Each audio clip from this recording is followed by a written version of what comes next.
ব্যক্তির লাভ ক্ষতি থেকে শুরু করে রাষ্ট্রের উন্নয়ন সবকিছুর পেছনে থাকে অর্থনীতির অবদান।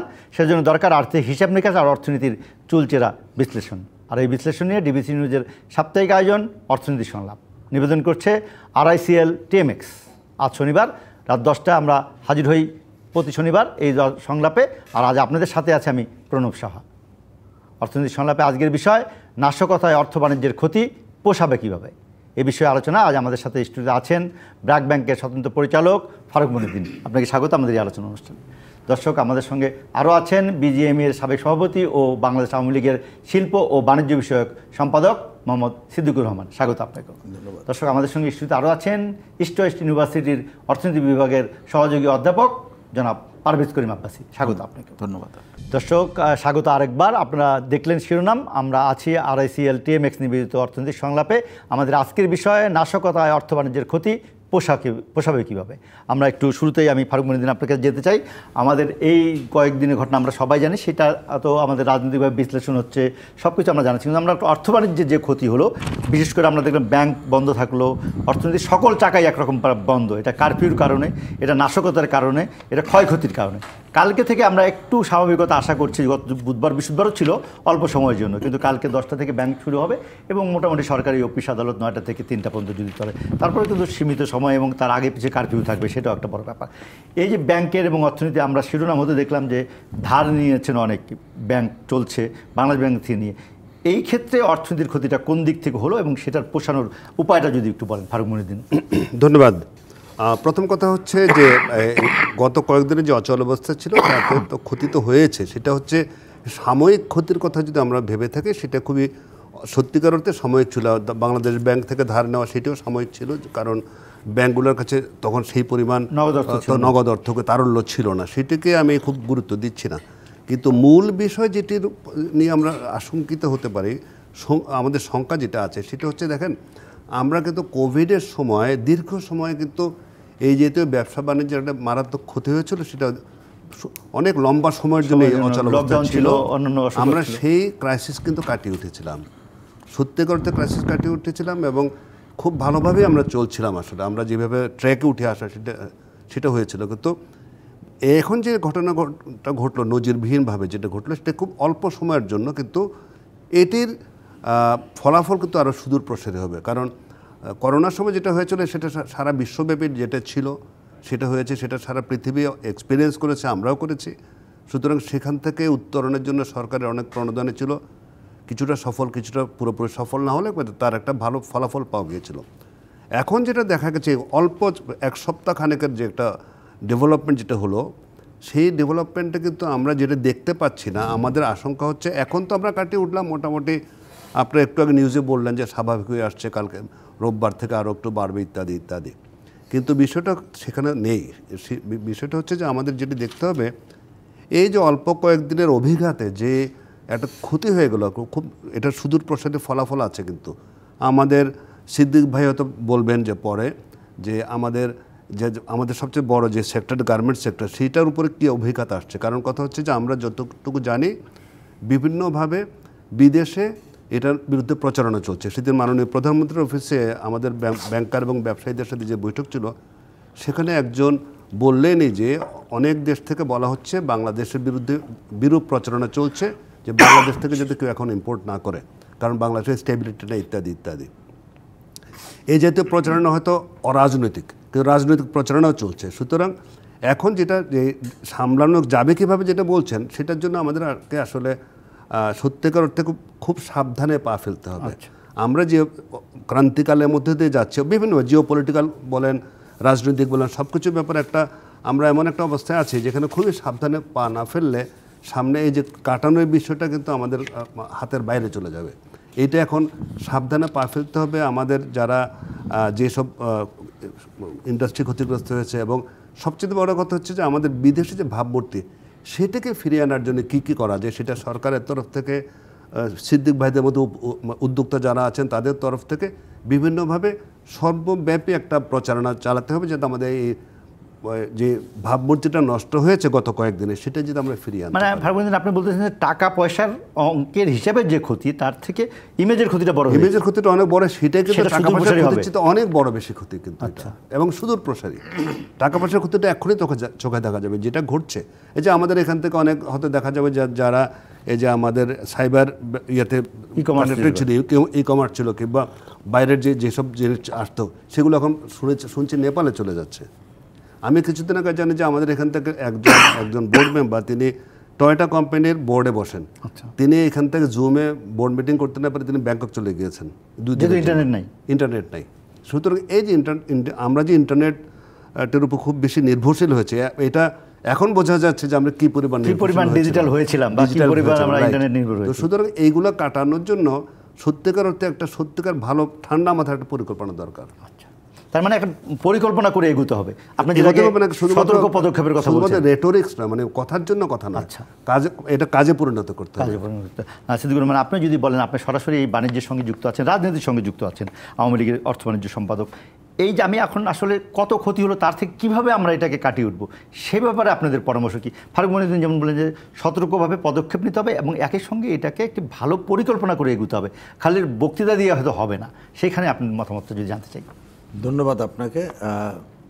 প্রথমত হলো যে আমাদের এই যেটা ফারুক ভাই বলছিলেন যে ইমেজের ক্ষতিটা বড় ক্ষতি। কারণ হলো আমরা কিন্তু ইন্ডাস্ট্রি বন্ধ রাখছি, বেশি দিন রাখতে হয় না, মাত্র 4 দিন আমরা ইন্ডাস্ট্রি বন্ধ রেখেছি। তার মধ্যে লোকাল ইন্ডাস্ট্রিগুলো কিন্তু চলছে, এটা তেমন কোনো ক্ষতি হয়নি। হয়তো সাপ্লাই চেইনে একটু প্রবলেম হয়েছে। বিদেশে রপ্তানি খাতকে আমরা যদি ধরি, তাহলে আমাদের বিদেশে যে প্রচারণা এখন চলছে এবং বায়াররা এইবারের যে ভয়াবহতা, এই যে ভ্যান্ডালিজমের যে এইরকম কিন্তু নাশকতাটা আগে কখনো এরকম হয় নাই। 2014তেও কিন্তু আমরা এরকম দেখিনি। তখন পেট্রোল বোমা ছিল, কোনোভাবে ওই পেট্রোল বোমা 2-1টা গাড়ি জ্বালাইছে এরকম। এইবারে যেভাবে মানুষকে নির্মমভাবে কুপিয়ে মানুষ মেরেছে, এটা কিন্তু পুলিশের আইনশৃঙ্খলা বাহিনীর কাছেও হাতেও নিহত হয়েছে। পুলিশকে মেরেছে, সাংবাদিকদেরকে মেরেছে। এটা কিন্তু একটা মানে নজিরবিহীন একটা ঘটনা ঘটেছে। কিন্তু এই জিনিসটাকেই উল্টো বাংলাদেশের সরকারের বিরুদ্ধে প্রচারণা চালাচ্ছে।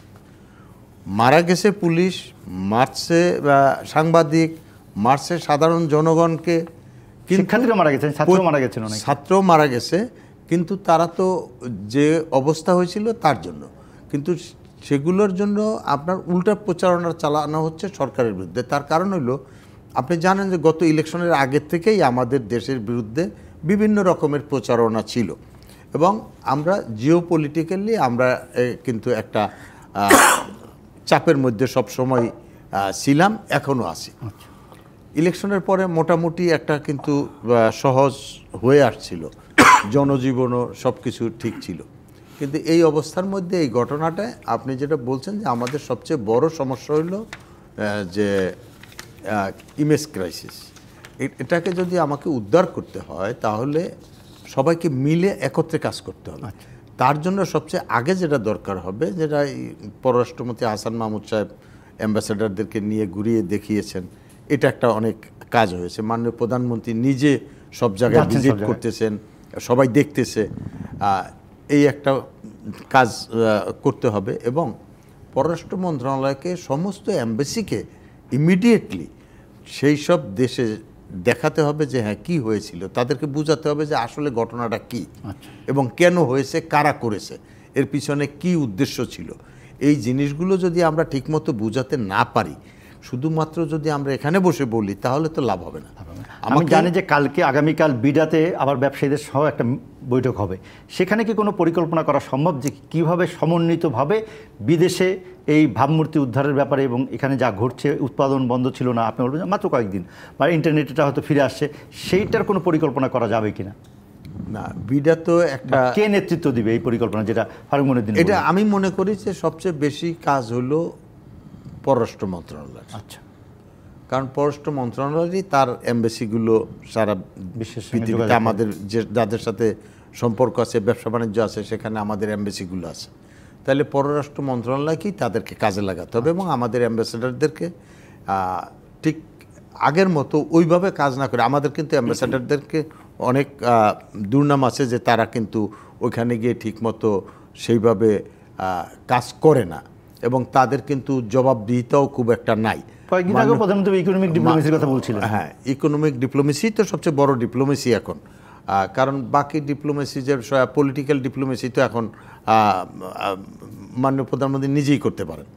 সো এবং ওটা আমাদের খুব বেশি দরকারও না, আমাদের দরকার এখন ইকোনমিক্যালি কীভাবে আমরা এরকম নাশকতা এবং এইরকম ভাবমূর্তি সংকট হওয়ার কারণে। হ্যাঁ, তো সেই জায়গার মধ্যে আমি মনে করি যে ফরেন মিনিস্ট্রি এমবেসিগুলোকে যথেষ্ট প্রেশার দিয়ে এবং তারা কাজ করছে কিনা এবং তাদের কাছ থেকে রিপোর্ট নেওয়া, কার সাথে দেখা করেছে, কোথায় দেখা করেছে, কাকে কি বুঝিয়েছে, তার কাউন্টার পার্টগুলোকে তাদের সাথে মিট করে তাদেরকে বোঝানো, এই কাজটাই আমাদের প্রচারণারও হইতে হবে বিদেশে। এবং এখানে সবচেয়ে বড় আর একটা যেটা আমরা করতে পারি এই মুহূর্তে আমাদের প্রয়োজন, করতে পারি না আমাদের প্রয়োজন, সেটা হলো বিদেশে অনেক মিডিয়া হাউস আছে, তাদেরকে যদি আমরা হায়ার করতে পারি, তারা ইউরোপে যদি আমরা একটা দুইটা জায়গায় করি, আমেরিকায় যদি একটা জায়গায় করি, তাহলে কিন্তু তারা যদি আমাদের রিপোর্টগুলো ওই দেশের মিডিয়ায় যদি লিখে, তাহলে কিন্তু আমাদের জন্য অনেক উৎপাদন ব্যাহত হচ্ছে না, আমরা দিতে পারবো ঠিক সময় আদেশ, এমন কোনো সহিংসতা আর হবে না, বা সেটা নিশ্চয়তাও বলতে হবে। যে জিনিসটা ঘটেছে সেটারও তো একটা আপনার রিপোর্ট কারেক্ট হওয়া উচিত, সঠিক বিষয়টা তুলে দেওয়া। এখন তো সঠিক না, কারণ এখন তো সরকারকে চাপানো হচ্ছে, দায়টা সরকারের ঘাড়ে চাপানো হচ্ছে। সেই জায়গার মধ্যে আমরা উল্টো যদি তাদেরকে ব্যবহার করে তাদের ওখানে মিডিয়ায় যদি আসে সঠিক তথ্য, প্রকৃত ঘটনা আমরা তো মিথ্যা তথ্য দিচ্ছি না, আমরা প্রকৃত তথ্যটাই দিতে যাচ্ছি। কারণ হলো যে আমাদের যে কটা প্রাইড, আমরা যে গত 15 বছরে যে কটা জিনিস আমরা ভালো কাজ করেছে এই সরকার, সেই কাজগুলোর মধ্যেই কিন্তু তারা হাত দিয়েছে। আমাদের মেট্রো রেলে হাত দিয়েছে, আমাদের আপনার সেতু ভবনকে যেভাবে পুড়িয়েছে, আপনার এই পর্যটন এই ইয়েকে যেভাবে পুড়িয়েছে, আপনার দুর্যোগ ব্যবস্থাপনা, পোশাক শিল্পের কারখানাও কিন্তু আক্রান্ত হয়েছে। পোশাক শিল্পে আমি মনে করি যে এরা 2-4টা হয়েছে, এটা আমি খুব একটা বেশি বড় কিছু দেখি না, কারণ এরকম পোশাক শিল্পের থেকে আমরা বড় বড় দুর্যোগ 2006 থেকে 2000 এই আজ পর্যন্ত অনেক দুর্যোগই আমরা মোকাবেলা করে আসছি, সেটার জন্য কোনো অসুবিধা নেই। কিন্তু দরকার যেটা সেটা হলো যে আমাদের বিদেশে মিডিয়াকে আমাদের কাজে লাগাতে হবে। আমি একটু সাপ্লিমেন্ট করি, সেটা হচ্ছে আপনি যেটা বললেন, আমি গতকালই ফোন পেয়েছি আমেরিকা থেকে, আমার ভাই ফোন করেছিল যে আপনার ইয়েতে টাইমস স্কোয়ারে নিউ ইয়র্কের, সেখানে বড় বিলবোর্ডগুলো ভাড়া নিয়ে তারা বাংলাদেশের অ্যাট্রোসিটি দেখাচ্ছে ওখানে, তাহলে আমরা কেন ওগুলো পাচ্ছি না সরকারি তরফ থেকে? সেটাই করার কথা আমাদের পক্ষ থেকে করতে, ওরা যেহেতু করছে, যারাই করুক, আমি এটা কোনো পলিটিক্যাল কিংবা নন পলিটিক্যাল যে কোনো ফোরাম থেকে করুক, তারা টাইমস স্কোয়ারে এটা দেখানো হচ্ছে, তা আমরা এটা কাউন্টার কেন দেবো না? আমি দুজনের কাছে আসবো, তার আগে আমি একটু পারভেজ করিম আপনার কাছে যেতে চাই। এই যে অর্থনীতির যে ক্ষতি হচ্ছে, আমরা পোষানোর কথাটা বলছি, কিভাবে এটা থেকে উত্তরণ হবে সেই ব্যাপারে মতামত যদি বলেন। জি, ধন্যবাদ আপনাকে। এখন তো আমরা দুইটা পার্সপেক্টিভ শুনলাম, একজন হচ্ছে অভিজ্ঞ ব্যাংকার, আরেকজন ইন্ডাস্ট্রিয়ালিস্ট প্লাস পলিটিক্যাল। এটা আমি একাডেমিক পার্সপেক্টিভ থাকি, এবং আগে তো আপনি সলিউশনটা তো বলছেন, আগে আমি বলে দিয়ে হচ্ছে যে এখানে আরও একটা সম্পূরক হিসাবে যে আমাদের কোথায় কোথায় ক্ষতিটা হয়েছে আরও একটু যদি আপনি ইলাবোরেট করেন, তারপর আমি বলে দেবো যে আমার এখানে আছে। এবং এটা হচ্ছে তথ্যপত্র দিয়ে এখানে হচ্ছে যতটুকু আপাতত আসছে। কনজারভেটিভ এস্টিমেট হচ্ছে যে আমাদের এই 5 দিন যেখানে হচ্ছে সহিংসতা সবচেয়ে বেশি হয়েছে, তখন হচ্ছে প্রত্যেক দিন $1 বিলিয়ন মতো লস হয়েছে, সবচেয়ে কনজারভেটিভ এস্টিমেট। এবং এটা হচ্ছে 12,000 কোটি টাকার হচ্ছে লস। এটা হচ্ছে যে এটা হচ্ছে এখনও এস্টিমেট আরও বাড়তে পারে বা একটু হালকা কমতে পারে, যখন আমার তথ্যগুলো আসবে। এবং কোথায় কোথায় লসগুলো হয়েছে ওনারা তো অনেক কথা বললেন এখানে। একটা তো নিশ্চয়ই হচ্ছে সবার আগে যেটা আমরা ভুলে যাই, যে প্রাণ নাশ হয়েছে সাধারণ মানুষের, ছাত্রের, আপনার পথচারীদের, কর্মজীবীদের যারা গেছেন, এবং হচ্ছে পুলিশেরও যারা হচ্ছে এখানে আইন এখানে হচ্ছে রক্ষা করতে গেছিলেন, ওনারাও তো দেশের মানুষ। এখন হচ্ছে যে দেখুন এখানে হচ্ছে এই প্রাণের প্রথমটা হচ্ছে যেখানে হচ্ছে একাডেমিক্যালি হচ্ছে এই প্রাণের ভ্যালু কতটুকু, এটা হচ্ছে এক। তো প্রাণ নাশের যেখানে যে ভ্যালুটা, এটা আমরা অ্যাকচুয়াল সায়েন্স দিয়ে আমরা হয়তো ভ্যালু প্লেস করতে পারি, যার ফ্যামিলি লস হয়েছে তো বিলিয়ন কেন $1 ট্রিলিয়ন লস হয়ে গেছে। 1, 2 রাষ্ট্রীয় সম্পত্তি সত্যি ক্ষতি হয়েছে, রাষ্ট্রীয় সম্পত্তি ক্ষতি কোথায় কী হয়েছে আমি 5 দিনের বরাদ দিয়ে আপনাকে বলছি। একটা হচ্ছে যে আপনার পাওয়ার ডিভিশন বলছে 1000 কোটি টাকা ন্যূনতম এখানে ক্ষয়ক্ষতি, আইসিটি মিনিস্ট্রি বলছে 500 কোটি টাকা, আপনার ঢাকা নর্থের বলছে 205 কোটি টাকা, আপনার Bangladesh council science and industrial relations বলছে 5 কোটি টাকা। এটা হচ্ছে যদি আপনার শুধু রাষ্ট্রীয় ক্ষতি, এটা কনজারভেটিভ প্রথম 5 দিনের হিসাব। 3 নম্বর হচ্ছে ব্যক্তিগত মালিকানার এখানে হচ্ছে ক্ষয়ক্ষতি। এটা বিজিএমএ বলছে হচ্ছে যে এই ডিসরাপশনের জন্য 11,000 কোটি টাকার মতো লস একটা আছে। এর মধ্যে ফর শিওর হচ্ছে 6,400 কোটি টাকার হচ্ছে ডিরেক্ট এক্সপোর্ট অর্ডারের ডিসরাপশন হয়েছে। এটা হচ্ছে প্রথমটা। বিকেএমইএ বলছে একদম মানে তথ্যপত্র থেকে বলছে 1,728 কোটি টাকার লস হয়ে গেছে। এবং প্রত্যেক দিন আমাদের ডেইলি যদি টাকার অঙ্কে বলি 12,000 কোটি টাকার লসটা হচ্ছে। তারপর কি হয়েছে, তারপর আপনার হচ্ছে ক্ষুদ্র মাঝারি ব্যবসায়ীগুলো ডিসরাপ্টেড হয়েছে, কারফিউর জন্য বলেন, ডিসরাপশনের জন্য বলেন, এবং উৎপাদন আপনি ম্যানুফ্যাকচারিং বলেন, সাময়িকভাবে হলেও যে আপনার সাপ্লাই চেইন ডিসরাপশনটা হচ্ছে। ব্যাংকিংয়ের উপরেও এখানে হচ্ছে যেহেতু ইন্টারনেট এখানে ডিসরাপশন হচ্ছে, ফরেন ব্যাংকসের সাথে হচ্ছে লেনদেন একেবারে অফ হয়ে গেছে। এবং তারপর সাথে হচ্ছে সেবা খাতের এখানে হচ্ছে খুব বাজেভাবে ডিসরাপশন হয়েছে। তার সাথে সাথে কী হচ্ছে, আপনার পর্যটন খাতে আপনার হচ্ছে লস হয়েছে। আমি আপনাকে বলছি যেগুলো হচ্ছে ডিরেক্ট দৃশ্যমান loss. Internet based service loss হয়েছে, রেমিটেন্সে ডিসরাপশন, আজকে মন্ত্রীও বেশ কয়েকজন মন্ত্রীর ভাষ্য থেকে আসে, এবং কৃষি খাতে উৎপাদন হচ্ছে লস হয়েছে। এটা হচ্ছে জাস্ট ডিরেক্ট। এটা না হয় আমরা ক্ষয়ক্ষতি কোনো মতে আমরা হয়তো করে নেব, কিন্তু আমরা ভুলে যাচ্ছি যে অর্থনীতি এমনিতেই কিন্তু ভঙ্গুর অবস্থায় আছে। আমরা আইএমএফের কাছে $4.7 বিলিয়ন একটা লোন নিচ্ছি, যেখানে হচ্ছে চড়া এখানে হচ্ছে শর্ততে হচ্ছে স্ট্রাকচার কাঠামোগত এখানে রিফর্মের জন্য। আমরা অলরেডি ফরেন এক্সচেঞ্জটাকে আস্তে আস্তে ক্রল পেক দিকে ফ্রি ফ্লোটের দিকে যাচ্ছি। আমরা ফরেন এক্সচেঞ্জ রিজার্ভকে একটা সার্টেন অ্যামাউন্টে রাখতে হবে। এর সাথে সাথে আমরা মূল্যস্ফীতি কিন্তু আপনার প্রায় 10-এর ছুঁই 9.7%, এবং হচ্ছে যে খাদ্যের যেখানে মূল্যস্ফীতি আরও বেড়ে যাচ্ছে, সামনে কিন্তু এই সরবরাহের জন্য হচ্ছে আপনার আরও বেড়ে যাবে।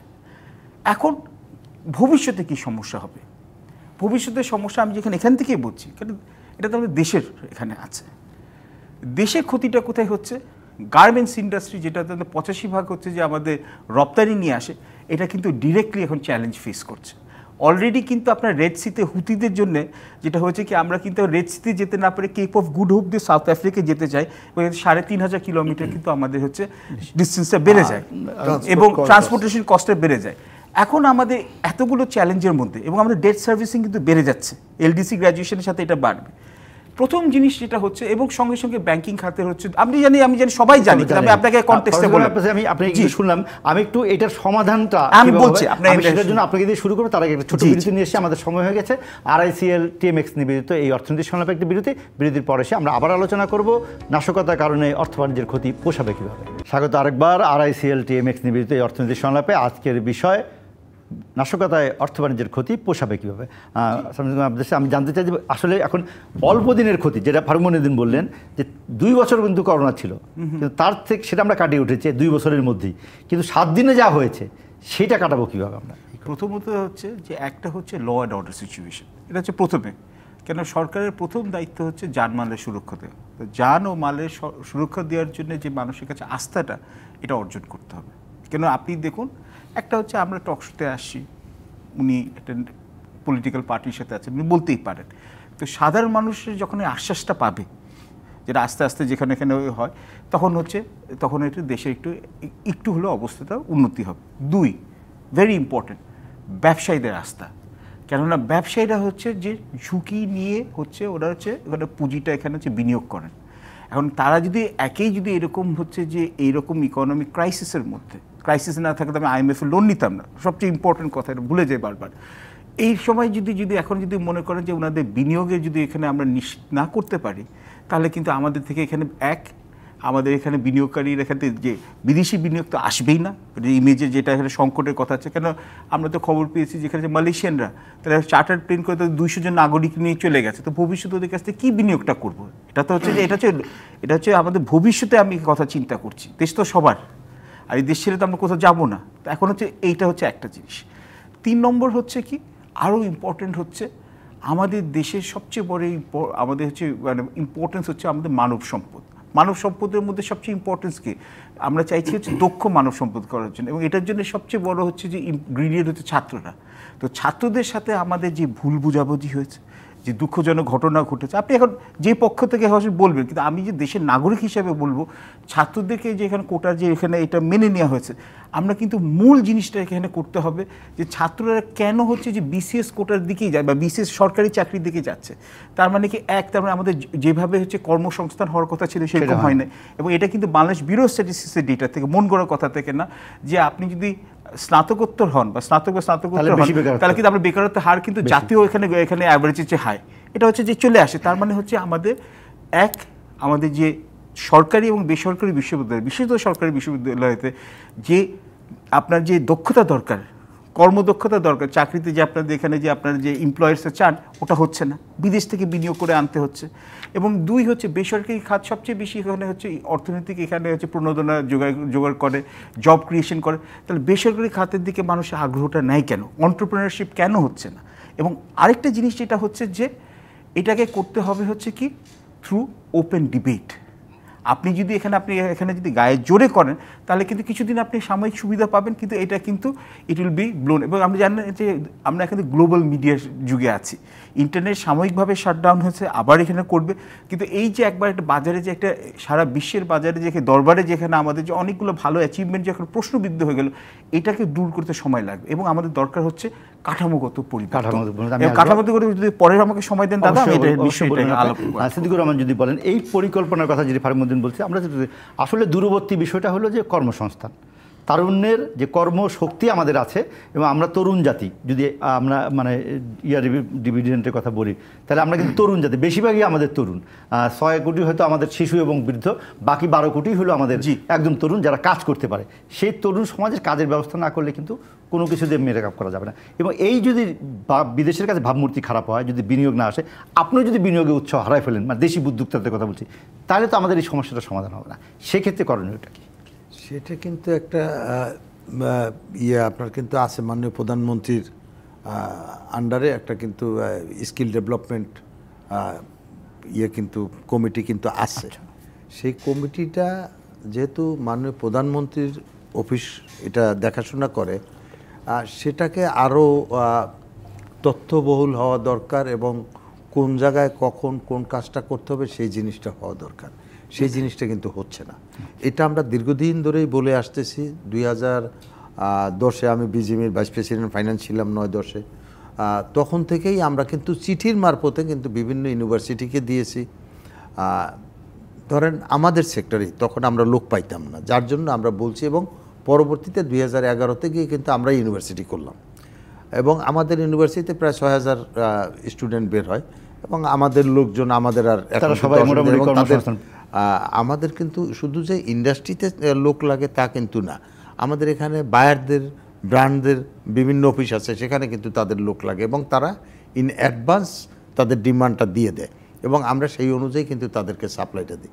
তো সেই অনুযায়ী আমাদের যদি স্কিল ডেভেলপমেন্টটা যদি আরও নিড বেস পড়াশোনাটা যদি না হয়, আমার এখানে চাকরি কোথায় কোথায় হইতে পারে, ইন্ডাস্ট্রি কোথায় কোথায় হইতে পারে, ইন্ডাস্ট্রি যে যে জায়গায় হইতে পারবে সেই সব জায়গার কি ধরনের লেখাপড়া করানো উচিত, সেই জিনিসগুলো কিন্তু আমাদের এখানে কখনো রিসার্চ হয় না, যেটা মাননীয় প্রধানমন্ত্রী কিন্তু সবসময় বলে রিসার্চের কথা। এবং রিসার্চে আমাদের দেশে আমি যেটুকু দেখি সাকসেসফুল এখন পর্যন্ত হয়েছে শুধুমাত্র কৃষিখাত সাকসেসফুল হয়েছে দেখেই কিন্তু আমরা আজকে 7.5 কোটি লোকের জায়গায় 18 কোটি লোকও আমরা কিন্তু খেয়ে পরে বাঁচতেছি, কোনো চাল আমদানি না করে ওই বছর। হ্যাঁ, মোটামুটি। তো এই একটা উনি কিন্তু সব জায়গায় বলেছে, এবং আমাদের এখানে বিভিন্ন মন্ত্রণালয় কিন্তু বিভিন্নভাবে এই আপনার রিসার্চ আছে, কিন্তু তারা এই বিভিন্নভাবে যদি করে তাহলে কিন্তু কাজ হবে না। এটা করার দরকার হলো সমষ্টিগতভাবে। এখন সমষ্টিগতভাবে এখনও আমাদের এখানে সেভাবে হয়ে ওঠেনি। ইন্ডাস্ট্রিও আমরা কোথায় করলে কোন ইন্ডাস্ট্রিটা ভালো হইতে পারে, আমাদের এখানে কোন ইন্ডাস্ট্রিটা আমরা রপ্তানি করতে পারবো, কারণ আমার লোকাল মার্কেটে 18 কোটি লোক আছে, তাদের কি লাগবে, তো সেই অনুযায়ী আমাদের কিন্তু ওই রকম কোনো সেল, এই যে বিডা বলেন যাহাই বলেন না কেন, তারা কিন্তু আমাদেরকে কখনো ডেকে বলে না যে এই ইন্ডাস্ট্রি হইলে আমাদের দেশে ভালো হবে, এই কর্মসংস্থান বেশি করা যাবে, রপ্তানিও বাড়বে, রপ্তানি করা যাবে, বা এই দেশে এইটার ডিমান্ড আছে, এইরকম একটা কিন্তু আমাদের কোঅর্ডিনেশনের অত্যন্ত অভাব অভাব আছে। বিভিন্ন মিনিস্ট্রির মধ্যেও। আচ্ছা, পারমুনিউদ্দিন যদি বলেন বিনিয়োগের একটা বড় জন্য, বিনিয়োগের জন্য দরকার হলো টাকা, মানে পুঁজি, ক্যাপিটাল, সেইটার তো অভাব আমরা বুঝতেছি। শামসুল আব্বাসী বারবারই বলছেন যে আমরা IMF থেকে টাকা নিচ্ছি, বিভিন্ন আন্তর্জাতিক সংস্থা থেকে আমরা নিচ্ছি, কিন্তু তার বাইরে জাতীয়ভাবেও কিন্তু পুঁজির খুব অভাব আমরা দেখি। সবাই আমরা ঋণের ক্ষেত্রে, ব্যাংক ঋণের ক্ষেত্রে যাই, অন্য কোনো ক্যাপিটাল মার্কেট আমাদের সেভাবে সক্রিয় হলো না বা ইন্ডাস্ট্রির জন্য হলো না। আপনি কি মনে হয় যে অর্থনীতিতে এই বিনিয়োগ বাড়ানোর ক্ষেত্রে পরিকল্পনা কী হবে? এবং আপনি বলছেন যে একটা সমন্বিত পরিকল্পনা হলে কিন্তু এই দুর্যোগ কাটানো যাবে না। আচ্ছা, তার আগে আমি সিদ্দিক ভাইয়ের কথা একটু যোগ দিই। সেটি হচ্ছে এই যে নিড বেসড এডুকেশন সিস্টেমের কথা আমরা বলছি। আমার ব্যক্তিগত অভিজ্ঞতা বলে আমাদের দেশে এই যেই কথাগুলো আজকে যে নিয়ে আমরা আলাপ করছি, কিংবা রিসেন্ট যে ক্রাইসিসটা হলো, একটা চাকরির জন্য। আমি যে ইউনিভার্সিটিতে পড়াই সেখানেও কিন্তু একটা এন্টারপ্রেনারশিপ একটা ডিপার্টমেন্ট ছিল। আমি একটা সেমিস্টার করেওছি, পরের সেমিস্টার স্টুডেন্ট পাওয়া যাচ্ছে না, কারণ কেউ এন্টারপ্রেনার হতে চায় না। আচ্ছা, সবাই চাকরি করতে চায়। এন্টারপ্রেনার হওয়ার জন্য যে পরিবেশ দরকার কিংবা যে মাইন্ডসেট দরকার, সেটা হয়তো আমাদের নাই। আমরা আমাদের ইউনিভার্সিটি থেকেই আমরা তাদেরকে গড়ে উঠে আমরা আমাদের যেটা হচ্ছে আমরা তৈরি করছি কি, আমরা কিছু হোয়াইট কলার গ্র্যাজুয়েট তৈরি করছি, শুধুমাত্র হোয়াইট কলার গ্র্যাজুয়েট। এবং আপনি দেখবেন সারা দেশ ভরে গেছে BBA আর MBA-তে। তাদের কোয়ালিটি কি সেটা আমি নিজেও জানি, বিভিন্ন ইন্টারভিউ বোর্ডে থাকার কারণে। সুতরাং নিড বেসড ব্যাপারটা কিন্তু আমাদের নেই। সিদ্দিক ভাই যেটা একটু বলছিলেন যে এই যে বিভিন্ন জনে বিভিন্ন দেয়, ডিমান্ড দেয় তাদেরকে, ওইভাবে তারা তাদের ইউনিভার্সিটি, BGM ইউনিভার্সিটি থেকে বের করে দিচ্ছে। কোনো দরকার নেই, রিসার্চারের দরকার নেই। আপনি শুধু খুঁজে বের করেন বাংলাদেশে যে প্রচুর বিদেশি কাজ করে, চাইনিজ, কোরিয়ান, ইন্ডিয়ান, শ্রীলঙ্কান, এরাই সবচেয়ে বেশি আমাদের দেশে। এরা কেন? এদেরকে কেউ এনেছে, কোনো ম্যাক্সিমাম প্রাইভেট কোম্পানিগুলো এনেছে তাদের ম্যান পাওয়ার নিডকে পূরণ করার জন্য। আমি একটু আপনাকে একটু ডিস্টার্ব করি। সেটা হলো এখানে যে এই যে একটা ধারণা এবং বিলিয়ন বিলিয়ন ডলার নিয়ে যায়, এই ধারণাটা কিন্তু অ্যাকচুয়ালি রং না। কারণ আমাদের বিলিয়ন ডলার ধারণা নিয়ে যে কোনো বলছি না। ইন্ডাস্ট্রিতে শুধুমাত্র বিদেশি অফিসে তাদের নিয়ম অনুযায়ী তারা তাদের লোক রাখে। এর বাইরে আমাদের লোকাল কোম্পানিতে কিন্তু খুব কম জায়গায় কিন্তু বিদেশিরা কাজ করে। চাইনিজরা যে কাজ করে এখানে, চাইনিজরা কিন্তু ম্যাক্সিমাম তারা নিজেরা ব্যবসায়ী করে এখানে। বলছি যে ওই যে বাইরে থেকে যারা আসে, আমরা সেইগুলোও দেখতে পারি যে ওই স্কিলটা আমাদের দেশে আমরা তৈরি করতে পারি কিনা। আমি এখন এগুলো সুদূর প্রসারে আমরা আজকে এখানে আলোচনায় বসছি যে রিসেন্ট এগুলো অনেক সুদূর প্রসারে, এগুলো আজকের এই ছোট্ট আয়োজনে এগুলো বিষয় না। এখন আপনি যেটা বলছিলেন যে বিনিয়োগের বিষয়টা দেখেন, আসলে ব্যাপারটা হচ্ছে যে ব্যাংক থেকে ঋণ নেওয়া এটা কোনো অপরাধ নয়, কিংবা এটা কোনো খারাপ কাজ নয়। বিনিয়োগ আসবে, বিনিয়োগের অনেকগুলো থাকে, সোর্স থাকে। আপনি অর্থের কথা বলছিলেন, পুঁজির কথা বলছিলেন। এটা নিজের পুঁজি হতে পারে, ব্যাংকের পুঁজি হতে পারে, কিংবা আপনার শেয়ার মার্কেটের পুঁজি। সুতরাং ওইটা কিন্তু খুব বড় প্রবলেম বলে আমি মনে করি। যেরকম অনেকে ভাবে যে rate of interest is a big thing for বিনিয়োগ, এটাও ঠিক না। সুতরাং মূল বিষয়টা হচ্ছে না, ওইটা তো ঠিক। রেট অফ ইন্টারেস্ট বাড়লে পরে প্রফিট না হলে পরে আপনি আপনি ব্যবসায়ীর সাথে, আমি ব্যাংকার, আমি এটা সবসময় থাকবে। আমি মনে করি সুদের হার একমাত্র নিয়ামক নয় বিনিয়োগের জন্য। আমাদের দেশে 80 দশকের শেষে যখন সবচেয়ে বেশি প্রাইভেট বিনিয়োগ হয়েছে, তখন ইন্টারেস্ট রেট ছিল 18%। আমি যখন ব্যাংকে জয়েন করি 84-এ 17, 18, 16%। তখনকার দিনে যে প্রফিট রেশিও ছিল, এখনকার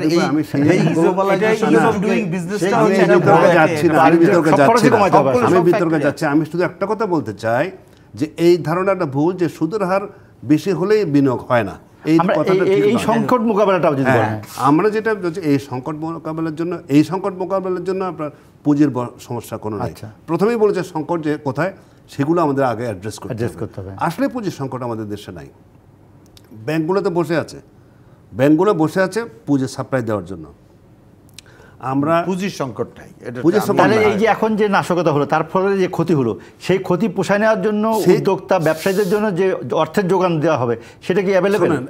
এখন এটা বলে সিদ্দিক ভাষা আবার আমরা তর্ক শুরু হবে।